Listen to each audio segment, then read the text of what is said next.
ॐ जयन्ति मंगला काली भद्रकाली कपालिनी दुर्गा क्षमा शिवा धात्री स्वाहा स्वधा नमस्तुते।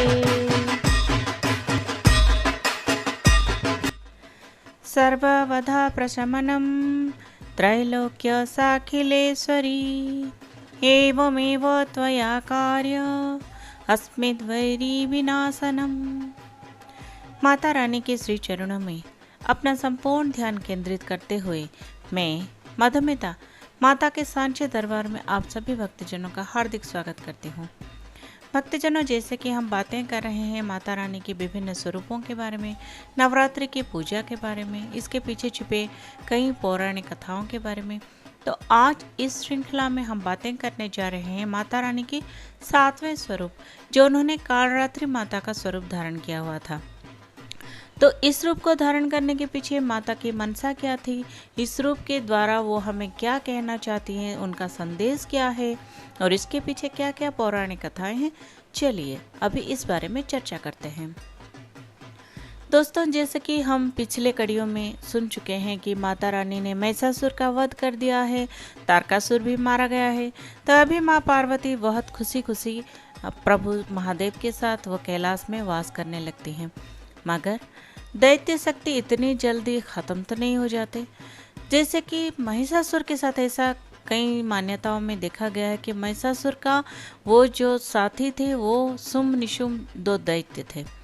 कई जगहों पर यह भी कहा गया है कि माता रानी ने महिषासुर से पहले ही उनका खात्मा कर दिया है, मगर कई जगहों पर यह कहा गया है कि शुंभ निशुंभ बाद में उत्पात मचाते हैं जब महिषासुर का अंत हो जाता है।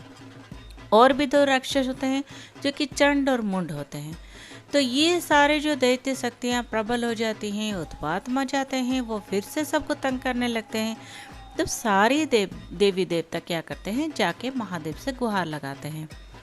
अब जबकि माता पार्वती वो शांत स्वरूपा हो चुकी हैं, महादेव क्या करते हैं, माता से वो प्रार्थना करती हैं, अनुरोध करती हैं, आग्रह करती हैं कि देवी माता जो आद्य शक्ति हैं, जिनको अपनी शक्ति का स्मरण हो चुका है, वही उनका विनाश करें। क्योंकि वो ब्रह्मा जी से ये सारे जो दैत्य हैं ये भिन्न भिन्न तरह से भिन्न भिन्न वरदान ले लेते हैं, जिसकी वजह से वो किसी के भी हाथों मरना उनका नामुमकिन हो जाता है। उनकी खात्मा सिर्फ और सिर्फ आदि शक्ति ही कर सकते हैं। तो महादेव उनसे ये आग्रह करते हैं। तो एक मान्यता ये है कि माता पार्वती को इस बात से ना बहुत गुस्सा आ जाता है, वो ना बहुत नाराज हो जाती हैं कि क्या है, मैं जाके दैत्यों का खात्मा करूँ और दैत्य बार बार ऐसे क्यों अपना सर उठाते रहते हैं। तो माता इतनी क्रोधित हो जाती है कि इस बार ना मैं किसी को नहीं छोड़ूंगी, ऐसा कुछ मनसा उनकी आ जाती है। तो वो क्या होता है कि जैसे ही वो बहुत ही गुस्से में, बहुत ही नाराज होकर वो क्या करते हैं, अपने बाल खुले रखकर वो पूरी विकटाल स्वरूप के साथ पूरी जोर से चिल्लाते हुए वो कालरात्रि माता की, जो कि महाकाली भी कहा जाता है उनको, तो उस स्वरूप में वो निकल पड़ती हैं दैत्यों को मारने के लिए। दोस्तों, अगर हम गौर से देखें तो ये कालरात्रि माता का जो स्वरूप है ये 2 शब्दों से लिया गया है। पहला तो है काल, काल यानी जो भूतकाल है, जो वर्तमान काल है, जो भविष्य काल है, यानी कि माता तीनों कालों की देवी है, 3 समय को वो दर्शाता है, जो कि अंतहीन है, अनंत समय की स्वामिनी है।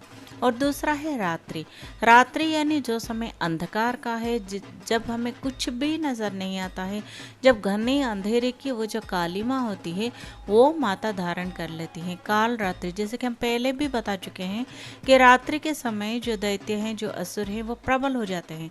तो माता रात्रि के समय वो घने अंधेरे में स्वयं इतनी कालिमा के साथ जोर से चिल्लाते हुए वो निकल पड़ती हैं, अपनी तीव्रता के साथ, अपनी तीव्र गति में वो निकल पड़ती हैं उन सारे असुरों को दमन करने के लिए। इसलिए जो कालरात्रि माता का स्वरूप है ये हम अगर वो मूर्तियों में देखें, छवियों में देखें, माता की जिस तरह से हम आराधना करते हैं तब अगर उन्हें देखें तो माता की 4 भुजाएं होते हैं। एक भुजा में तो उन्होंने एक तलवार, एक खप्पर जैसा एक चीज़ पकड़ा हुआ है और दूसरे में उन्होंने एक वज्र पकड़ा हुआ है। एक हाथ उनका जो तीसरा हाथ है वो वरदा मुद्रा में है और एक अभय मुद्रा में है। दोस्तों, माता ही एक ऐसी शक्ति है, माता रानी में ही एक ऐसी क्षमता है जो दोनों चीज़ें एक साथ दे सकती है। एक तो वो अभय का भी दान करती हैं, दूसरा वो वरदाई भी है, वो वरदा भी देती हैं। भगवान जो कि ये जो शक्ति है वो सिर्फ माता रानी के पास हम इसलिए देख पाते हैं क्योंकि बाकी जो देवी देवता हैं वो या तो वो अभय देते हैं या तो वो वर दे सकते हैं। दोनों को देने की क्षमता हम माता रानी में ही पा सकते हैं। भक्तजनों, जब माता रानी ने दैत्यों का खात्मा करने के लिए स्वयं को प्रस्तुत किया तो उनके अंदर की जो सारी सकारात्मक शक्तियाँ थी वो कहीं छिप जाती हैं और उनके अंदर का जो गुस्सा था, जो नाराज़गी थी, जो उनके जो विरक्त था, वो उनका जो वो पूरी नाराज़ होकर, बहुत ही परेशान होकर, बहुत ही गुस्से में वो निकलती हैं दैत्यों का संहार करने। और तभी वो क्या होता है कि उनको अपने आप पर उनका काबू ही नहीं रहता। वो इतनी जोर से, इतनी तीव्रता से वो निकलती हैं कि उनके जो कहा जाता है तीसरी नेत्र भी वो खोल देती हैं। जैसे कि हमने देखा है कि भगवान महादेव का वो तीसरा नेत्र वो कितना भयंकर था, वो कितना विनाशकारी था।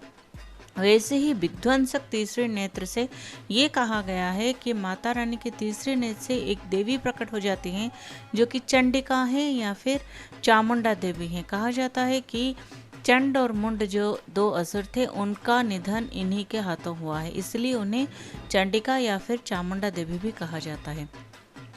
तो भक्तजनों, जब माता निकलती है ना तो उनके बाल पूरे खुले बिखरे होके रहते हैं और उनके गले में विद्युत की माला होती है जो कि इतना चमकता है जैसे कि रात के घने अंधेरे में सिर्फ वो माला दिखता है और कुछ नहीं दिखता। और माता ना दो हाथों से सब, ये तो हमने जब देखा तो माता की बाद में जो छवि हम पूजा करते हैं वहाँ देखा, लेकिन जब माता संहार के लिए निकलती हैं तो उनके सिर्फ एक हाथ में एक तलवार पकड़ के माँ कालरात्रि निकल जाती हैं।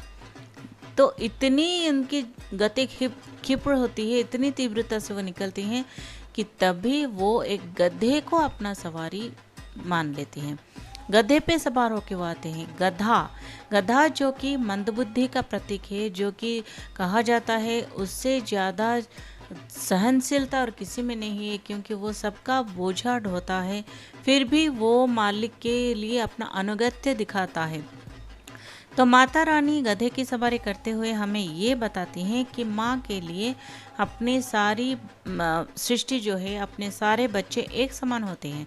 जहाँ माता रानी ने अपनी और स्वरूप में वो शेर की सवारी करती हैं, पशुराज सिंह की सवारी करती हैं, वहीं वो एक गधे की भी सवारी करती हैं। उनके लिए ना पशुराज सिंह बड़ा है ना ही गधा छोटा है, उनके लिए सब एक जैसे हैं।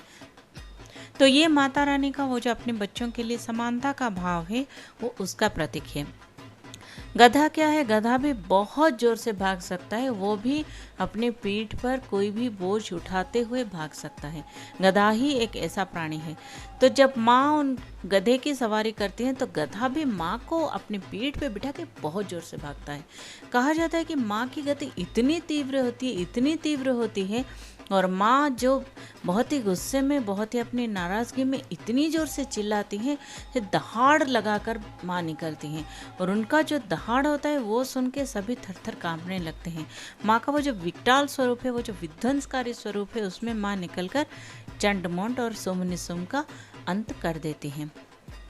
भक्तजनों, एक और कथा में ये कहा गया है कि एक और दैत्य था जिसका नाम रक्तबीर्य था।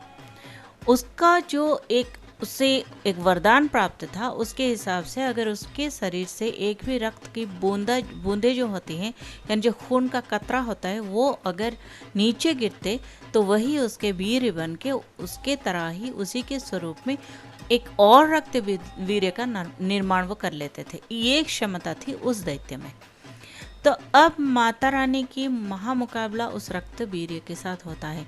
माँ कालरात्रि माँ, जिन्हें कि काली माँ भी कहा गया है, हालांकि इन दोनों में हम इतने ही अंतर छवियों में देख पा रहे हैं कि काली माता का जो है वो नरमुंड की एक माला पहनती हैं जो कि इंसानों के कटे हुए सर की माला है, जबकि कालरात्रि माता एक विद्युत की माला उनकी गले का आभूषण है।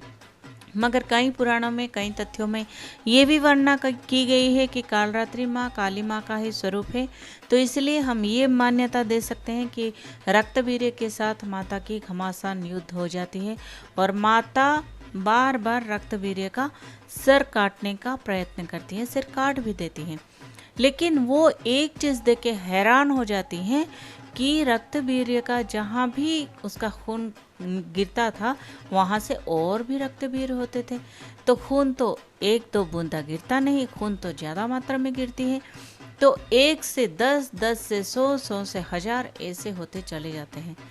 तो माता एकदम पूरी स्तंभीभूत हो जाती है और एक पल के लिए सोचती है कि इस दैत्य का मैं कैसे अंत कर सकूं। तभी माता क्या करती हैं, दूसरे हाथ में, एक हाथ में तो उनकी तलवार होती ही है, तो दूसरे हाथ में कहा जाता है कि वो जो हमारी खोपड़ी है, एक उल्टी खोपड़ी को पकड़ लेती हैं। कई जगहों पर यह भी कहा गया है कि वो एक लोहे का पात्र पकड़ लेती हैं और जो रक्तबीर्य के शरीर से जो भी खून निकलता है वो तुरंत उस पात्र में भरने लगती हैं।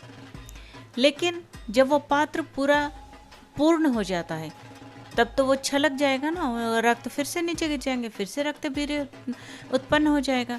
तो माता तभी, और कोई उपाय उनके पास शेष नहीं बचता, वो क्या करती हैं, वो उस खून को पी जाती हैं। जरा सोचिए भक्तजनों, जो माँ जीवनदायी होती है, जो अपने खून पसीना एक करके, जो अपना स्तन्यपान करा के हमें जीवित करती हैं, जो अपने अंदर से, अपनी शक्ति से, अपनी ऊर्जा से हमारा निर्माण करती है, वही अगर वो अपनी सृष्टि का खून पी जाए तो मतलब माँ जब खून पीने लगती है तो जरा सोचिए वो अवस्था में देवी माता कितनी भयंकर हो गई होंगी। इतनी भयंकर हो गई देवी माता, इतनी खूंखार हो गई और वो इतनी ही विनाशकारी, विध्वंसकारी हो गई कि उसकी कल्पना मात्र से ही हमें डर लगने लगता है, भय लगने लगता है। तो माता रानी ने क्या किया, उसी अवस्था में एक हाथ में खून पकड़ के वो पीते हुए, दूसरे हाथ में रक्तबीर्य का सर काटते हुए, वो एक एक करके उसको निपात करते हुए उसने, माता रानी ने रक्तबीर्य को संपूर्ण समाप्त कर दिया। अब बात ये थी कि माता रानी अब इतनी क्रोधित हो गई थी, वो अपने आप में काबू और रख नहीं पा रही थी, इतनी विध्वंसकारी हो गई थी कि वो सारी दुनिया को ही ध्वस्त करने चली थी। अब समय यह आ गया था कि माता रानी शांत कैसे हो, ये सबसे बड़ा सवाल था। मगर माता रानी का ये जो स्वरूप है उसे तो देख के कोई भी डर जाए, और उनके सामने जो भी आता था, माता रानी इतनी गुस्से में थी और इतनी बेकाबू थी कि वो उसे भी समाप्त करने लगी थी। तो अब सबको ये लगने लगा था कि माता रानी को वश में किया जाए तो कैसे की जाए, काबू की जाए तो कैसे की जाए, शांत की जाए तो कैसे की जाए। तो दोस्तों, हम अगर लौकिक दृष्टि में देखें ना, तो जब हमारी माँ गुस्सा करती है ना, तो हम क्या करते हैं, तुरंत अपने पापा के पास चले जाते हैं, अपने पिताजी के पास चले जाते हैं। तो वैसे ही हुआ। तो जब सारे देवताओं ने देखा कि माता रानी अपने आपे से बाहर है, उनका कोई भी वश में, वो अपने काबू में नहीं है, वो खुद अपने ऊपर संयम खो चुकी है, तो वो सब तुरंत जाके महादेव से गुहार लगाते हैं कि प्रभु अभी आप ही बचाइए। अब वही तो अपनी पत्नी को वश में कर सकते हैं ना, शांत कर सकते हैं ना, उन्हीं को पता होगा क्या करना होगा। तब महादेव क्या करते हैं, वो माता रानी को, माता काली को, जो कालरात्रि माता है, उनको रहने के लिए वो आवाज़ देते हैं, रुक जाने के लिए आवाज़ देते हैं। मगर माता रुकने से रही। माता का अब खुद पे ही काबू नहीं है। माता वैसे ही दहाड़ लगाते हुए, वैसे ही चिल्लाते हुए, वैसे ही विध्वंसकारी स्वरूप में, जिनके बाल पूरे खुले खुले बिखरे होते हैं, जो देखने में भी पूरी काली हैं, पूरे काले होते हैं, और जिनमें कोई अपने आप पर उनका संयम भी नहीं है, तो बड़े बड़े वो छलांग लगाने की तरह वो अपनी जो पैर बढ़ाते हुए वो आगे ही बढ़ती जाती हैं, आगे ही बढ़ती जाती हैं, उनके गति पर कोई रोक ही नहीं लग पाता। तो तब महादेव क्या करते हैं, दूसरा उनके पास कोई उपाय नहीं होता है, वो तुरंत जाके माता जिस रास्ते से आगे बढ़ रही होती है वहाँ रास्ते में सो जाते हैं, लेट जाते हैं। माता रानी अपने क्षिप्र गति से, अपनी तीव्रता से आगे बढ़ते हुए जब चली जाती हैं, तो उनका एक कदम, एक पैर जो वो उठा लेती हैं, वो सीधा जाकर गिरता है महादेव के छाती के ऊपर। जी हाँ, वो अपने पति के शरीर के ऊपर अपना दाहिना पांव रख लेती हैं। जैसे ही माता का पांव रह जाता है प्रभु के छाती के ऊपर, तुरंत तुरंत ही माता को होश आ जाता है कि वो क्या कर रही हैं। तो उन्हें तुरंत ही अपनी जो विध्वंसकारी स्वरूप से वो अपने संबित पाती हैं, उनको होश आता है और वो अपना जीवा बाहर माता की जीवा जो है वो बाहर आ जाती है। माता कहती है कि अरे मैंने क्या कर दिया, अपने ही स्वामी के छाती के ऊपर मैंने अपना पाँव रख दिया। तो ये एक सोच माता के अंदर आ जाती है और अपने आप को कोसते हुए, जो कि अपने आप को खुद को वो माता क्षमा नहीं कर पाती और ये मैंने क्या कर दिया, ये सोचकर उनकी जीवा जो है वो बाहर निकल आती है और माता जो है कहा जाता है उसी अवस्था में स्थिर हो जाती है। दोस्तों, आपने अक्सर देखा होगा कि जब भी काली माता का, कालरात्रि माता का जो भी हमने मूर्ति की पूजन की है, जो भी छवि देखी है, जब कभी भी उनकी स्मरणा की है, तो इसी अवस्था में हमने उनका ध्यान किया हुआ है। क्योंकि हम जानते हैं कि माता जो है वो केवल इसी अवस्था में स्थिर हो सकती हैं। कालरात्रि माता जो है उनकी छवि में वो गधे पर सवार करती हुई नजर आती हैं और यहाँ माता काली अपने पति के छाती के ऊपर अपना पैर रखते हुए नजर आती हैं। तो बात बंधुओं ये है कि माता रानी तब जाके स्थिर होती हैं जब सारे दैत्यों का नाश हो चुका है। माता रानी आश्वस्त हो चुकी हैं कि हाँ, अभी असुरों का नाश हो चुका है। भक्तजनों, ये तो कुछ पौराणिक बातें थी, तो अब हम थोड़े इसके ऊपर तर्जमा करते हैं, थोड़ा अपना विचार लगाते हैं कि माता रानी आखिर क्या संदेश हमें देना चाहती है इस विकटाल स्वरूप से। भक्तजनों, एक बात तो ये है कि माता रानी को जब कोई गुहार लगाता है कि माँ मुझे बचाओ, जैसा कि हम पहले भी जान चुके हैं कि माता रानी किसी भी अवस्था में क्यों ना हो, वो तुरंत भागे चली आती है। तब वो सोचती नहीं है कि मैंने क्या पहना है, क्या पकड़ा हुआ है, कैसी हूँ मैं, कहाँ हूँ, क्यों हूँ, वो कुछ नहीं सोचती। दिन है, रात्रि है, क्या है, माता कुछ नहीं सोचती। माता तुरंत निकल पड़ती है अपने भक्तजनों के और जो उनके शरणागत है उनकी रक्षा है। तो ये एक चीज़ है। दूसरा है रक्तवीर्य जो है, हम उसे कह सकते हैं कि वो प्रतीक है हम सबकी इच्छाओं का, जो हमारे अंदर तलपता रहता है, हमारे अंदर वो पलपता रहता है। वो जो तलब होती है उस इच्छा की पूर्ति के लिए, वो और कुछ नहीं, वही रक्तवीर्य है। हमारा जो इच्छाएं जो होती है ना, उनको हम जितने भी पूर्ण करते जाते हैं, वो एक के बाद एक बढ़ते ही जाते हैं और एक समय ऐसा आता है कि 1 से 10, 10 से 100 होकर हमारी जो इच्छाएं हैं, जो कामनाएं हैं, वो बहुगुणित हो जाते हैं, उन पर अंकुश नहीं लग पाता। तो माँ कालरात्रि हमें ये बताती हैं कि अगर हमें अपनी इच्छाओं से मुक्त होना है, इस दैत्य से, इस असुर प्रवृत्ति से मुक्त होना है, अपनी इच्छाओं के वश में नहीं, बल्कि हमें अगर अपनी इच्छाओं को अपने वश में करना है तो एक ही चीज़ करनी होगी, उससे दमन करना होगा। उसका अंत तभी संभव है, इच्छा की पूर्ति ना करें, इच्छा को दमन करें, तभी विजयी हो सकते हैं हम, तभी हमें विजय मिलेगा। माता रानी ये संदेश हमें देती है। इसके साथ साथ माता रानी एक और संदेश भी देती है कि कहा जाता है कि ये मान्यता भी है पुराणों के अनुसार कि माता रानी जो कालरात्रि स्वरूपा है, वो भगवान शनिदेव, जो शनि ग्रह है ना, उनकी अधिपति हैं। शनिदेव वो न्याय के देवता है। शनिदेव क्या करते हैं कि इंसान के अच्छे बुरे कर्म का फल वो देते हैं। तो भक्तजनों, हम जब कालरात्रि माता की आराधना करते हैं तो वो शनिदेव भी प्रसन्न हो जाते हैं, क्योंकि हम जब माता की आराधना करते हैं, हम किसी भी तरह से माता की आराधना क्यों ना करें, हम अपने बुरे कर्म का त्याग अवश्य करते हैं, हम अच्छाई का अनुसरण करते हैं और तभी शनिदेव प्रसन्न होते हैं। जो ग्रह दशा होती है, जो अंतर्दशा होती है, जो परेशानियां होती हैं, उससे हमें मुक्त कर देते हैं। तो भक्तजनों, ये जो माता ने ये विकटाल स्वरूप धारण किया हुआ है, विध्वंसकारी स्वरूप धारण किया हुआ है, इससे हमें भयभीत होने की कोई ज़रूरत नहीं है, क्योंकि माता तो हमारी रक्षा के लिए ये स्वरूप धारण की हुई है। क्योंकि हमें असुर जो है, हमारी इच्छाएं कह सकते हैं, हमारे काम, क्रोध, मोह, ये सब जो है, लोभ जो है, ये सब को दमन करने के लिए माता ने ये विकटाल स्वरूप धारण किया हुआ है। माता बार बार इतने सारे स्वरूपों में सामने आकर हमें यही सीख दे रही है कि हमें अपने अंदर की सारी बुराइयों का नाश करना है। अगर हम स्वयं संपूर्ण नहीं हैं तो हम माता रानी के शरण में जा सकते हैं, उनसे ये गुहार लगा सकते हैं कि माता रानी आइए और ये सारे असुरों को दमन कीजिए, जो कि हमारे अंदर और हमारे बाहर भी ये सारे असुर हैं। दोस्तों, इस सिलसिले में मैं एक बात कहना चाहूँगी कि जो शुंभ और निशुंभ की अंत माता के हाथों हुई है, वो दो जो असुर थे, कहा जाता है कि शुंभ यानी जो कि खुद पर शंका रखने वाला होता है, और जो निशुंभ जो है वो दूसरों पर शंका रखने वाला होता है। यानी शुंभ और निशुंभ भी सिर्फ शंका के प्रतीकात्मक दैत्य हैं।